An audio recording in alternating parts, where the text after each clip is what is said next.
एका ब्राह्मणाने आपल्याला मुलगा झाल्यास उपनयन करण्यासाठी गाणगापूर येथे येऊ असा गाणगापूर येथील श्री नृसिंह सरस्वती यांना नवस केला. पुढे त्यास मुलगा झाल्यानंतर बोलल्याप्रमाणे अतिशय श्रद्धेने तो ब्राह्मण सहकुटुंब गाणगापूर येथे निघाला. वाटेत अक्कलकोट नगरीत आल्यानंतर त्याची खर्ची संपली आणि त्याच्याकडे पुढील प्रवासासाठी पैसे शिल्लक राहिले नाहीत. आता काय करावे असा प्रश्न त्याला पडला.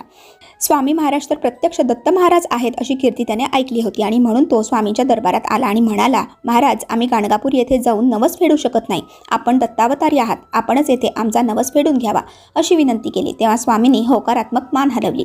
काहीच हरकत नाही असा भाव दर्शविला. ब्राह्मणास खूपच आनंद झाला आणि त्याने आपल्या मुलाची मुंज अक्कलकोट येथेच केली. पुढे त्यास नृसिंह सरस्वती स्वामींचे तुझ्या नवसाची पूर्तता झाली आहे असे दृष्टांत सुद्धा झाले. तर मंडळी, या कथेतून आपल्याला हाच बोध मिळतो की अनन्य भावनेने स्वामींना इच्छा मागितली असता स्वामी ती इच्छा नक्की पूर्ण करतात. हे कायम लक्षात ठेवा. धन्यवाद. श्री स्वामी समर्थ.